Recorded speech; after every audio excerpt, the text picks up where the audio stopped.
We are currently walking along a stone wall that stands roughly 30 inches high. It separates the rose woods from the wheat field. Now, although this wall only stands a few feet high, we're going to learn just how this small wall became a huge obstacle for Confederate forces on July 2nd of 1863, courtesy of the 17th Maine.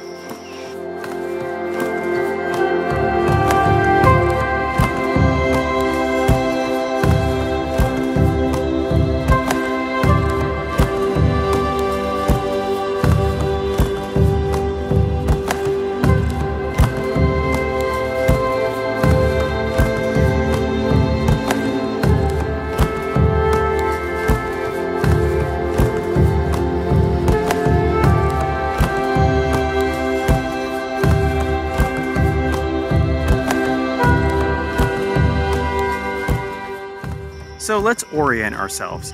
Here you have the stone wall. Beyond the stone wall is a portion of woods called the Rose Woods. Now on the other side of the Rose Woods, you have the triangular field, and next to the triangular field, you have Devil's Den, which we just were at in a previous video covering the 124th New York. Now this way is the infamous wheat field. Now this fight is confusing, and I'm going to be honest with you, I don't really fully understand it. There was a lot of savage fighting, and this field changed hands a handful of times. So we're just going to focus on the actions of the 17th Maine here in this portion of the wheat field.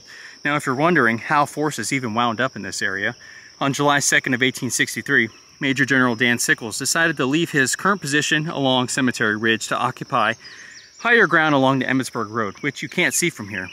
So before us here is Stony Hill. Now beyond Stony Hill is the peach orchard, and bordering the peach orchard is the Emmitsburg Road. So Dan Sickles would position his forces along the Emmitsburg Road through this area, and at this point in the battle, the extreme left flank of the Union Army would be Ward's brigade, anchored at Devil's Den. Now commanding the Union forces in this portion of the wheat field is Colonel de Trobriand. Now Lieutenant Colonel Merrill was in charge of the 17th Maine, and he would bring his men to this position before us at this stone wall, which would be a very wise decision, it turns out. Now, moments after positioning his forces along this stone wall, the 17th Maine began to see shadowy figures in the Rose Woods. Now, it's important to note that the Rose Woods probably weren't this dense. Now, it is the 160th anniversary of the battle when I'm filming this episode. So literally 160 years to the date this action happened. But it's also important to note that the underbrush here is a lot thicker today than it was back then, due to there's no livestock in this area that is able to tramp down a lot of this underbrush. And one of the first shadowy figures that the 17th Maine along this stone wall here would see was a handful of cows that would emerge from the woodline here. Now, although that may seem a little funny, there is something driving those cows in this direction, and that is the 3rd Arkansas, which is attacking from right to left on your camera. And they're about to make contact with the 20th Indiana in this direction. You can't see their monument, but the 17th Maine begins to see shadowy figures emerge that aren't cows, and that is the 3rd Arkansas. So upon seeing these dark shadowy figures, the 17th Maine would let loose a deadly volley that dropped, quote unquote, a good number of the Johnny Rebs. That was from a private in the 17th Maine.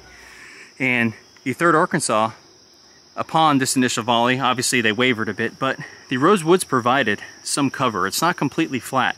So you had a lot of thicker trees, some rocks, even a little valley before us that you can't really see, or a low point in the ground here that provided them some cover. Now, after that initial volley, Confederate Colonel Van H. Manning described the Yankees' fire as, quote, some annoyance, but it halted his regiment's advance. So something to remember is the weapons during this time used black powder as a propellant. And something with black powder is it produces a lot of smoke. Now you have the 17th Maine anchored along this wall, and they're just pouring fire into the woods. So this area would have been quickly enveloped in smoke here, along with the returning fire from the Confederates. So probably had a lot of smoke laying low in these woods, so you can probably only really see the muzzle flashes. Now, the 17th Maine was not alone. back here, I don't know if you can see it, but right here, that is a battery of 6 Napoleons commanded by Captain George B. Winslow, and they were Battery D of the 1st New York. And they were sending fire, effective fire I might add, into these woods. So you can just imagine being a soldier in the 17th Maine on this stone wall, and you have these 6 Napoleons firing shot over your head. As you're sitting here loading, you may stand up and deliver a round, and now you have cannonballs flying over your head on top of the lead coming from the Confederates. You can just imagine the noise, the smoke, the sights, the smells. So I've made my way into the Rose Woods here, and I just wanted to give you a layout of the land. We're probably 30 feet from the wall, maybe a little less, and we are facing the direction where the 1200 Georgians would have entered the woods here, probably at least another couple hundred yards in this direction. But I want to show you the terrain here, and you can kind of see it is not flat. Remember, we're maybe 30 feet, 35 feet from the stone wall.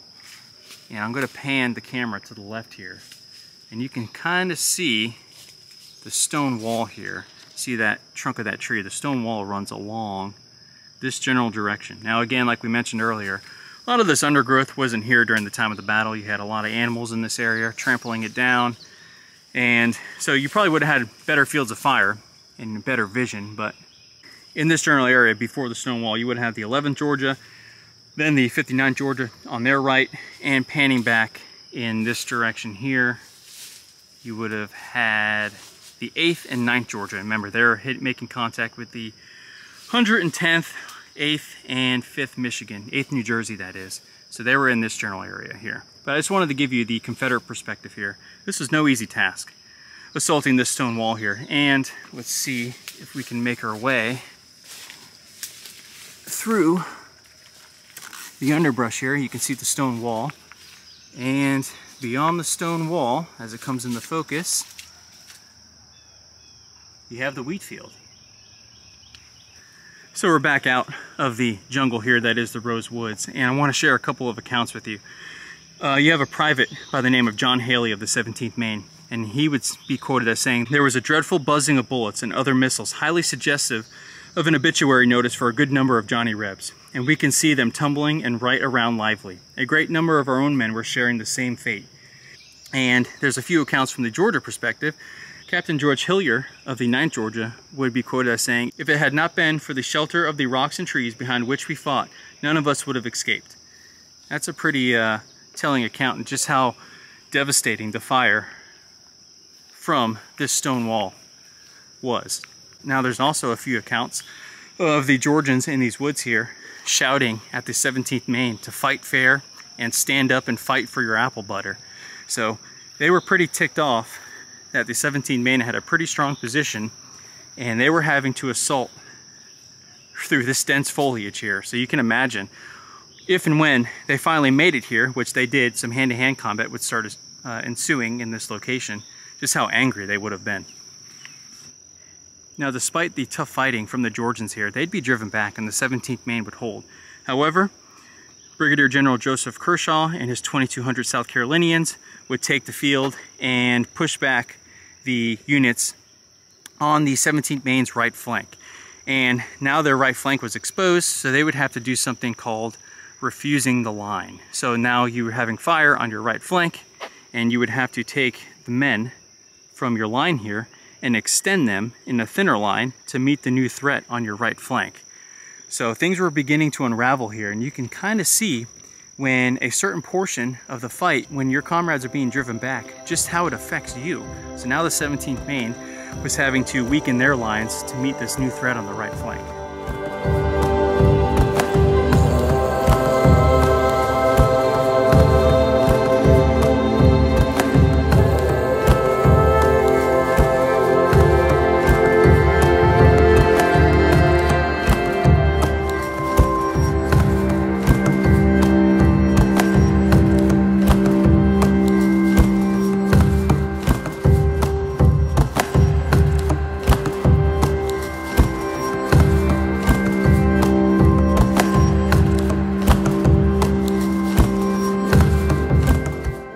So we have made our way into the wheat field. To kind of reorient you, the stone wall is right at the end of my fat finger, 17th Maine Monument. And then you have some of the units that were at the base of Stony Hill here. Now, we just touched on how these units were starting to be driven back, courtesy of over 2,000 South Carolinians. So the units at the base of Stony Hill, they're pulling back. 17th Maine, now they're exposed all alone, they're gonna be pulling back. And they are pulling back through this area here. And this is where you had Winslow's battery. Now, just to give you a quick little glimpse of the wheat field here and how much this terrain truly changes. So these units would have been pulling back in this direction, and Colonel de Trobriand would stop the 17th Maine and tell them that they needed to come back into the wheat field to protect Winslow's guns, to buy them time so they can get these guns out of here. You don't want your pieces captured by the Confederacy, who not only desperately needs them, but it is demoralizing when you lose your artillery pieces. So Colonel de Trobriand would tell the 17th Maine, you must hold your ground. Now in response, the 17th Maine would tell Colonel de Trobriand, well, we're out of ammunition. And Colonel de Trobriand's reply was, then you must hold them with the bayonet. So just imagine that predicament. You fought your butts off at the stone wall there, you're out of ammunition, now you have to pull back, and now you're told to go back into the wheat field and defend these artillery pieces and buy time for Union reinforcements, which would be coming from this direction. Caldwell's division is on the way, but they aren't here yet, so we have to buy time for them. Now the 17th Maine would reform and form up in this general area here. They'd fix their bayonets, they'd begin scrounging for cartridges amongst the dead and wounded that were littering the field before us here. This field would have been covered in wheat, now it's covered in bodies wearing blue uniforms.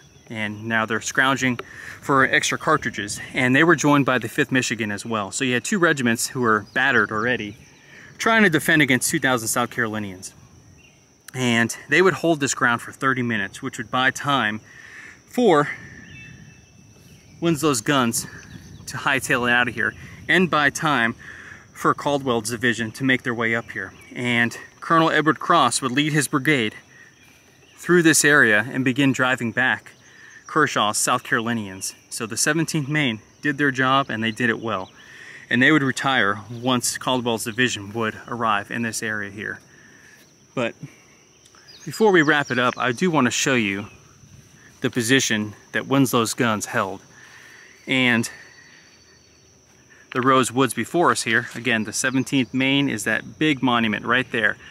That's where they were positioned, and that's where these guns were hurling artillery shells into the Rose Woods, wreaking havoc amongst the Confederate forces making their way through there. Now, upon the 17th Maine retiring from the wheat field, it's important to note the battle here would rage for hours, taking the lives of hundreds more. This field behind us here would be riddled with Union casualties, and Confederate for that matter. This field changed hands a handful of times. It's important to remember, though, the sacrifice of the 17th Maine. I feel like a lot of people don't know their story, and this stone wall behind us here, it played a crucial role in not only wreaking havoc against the Confederates in that area, but it slowed their attack down and allowed more reinforcements to come into this area. I hope this video shed some light on the sacrifice and actions of the 17th Maine, because their story is worth remembering. So let's head on to the next site here at Gettysburg.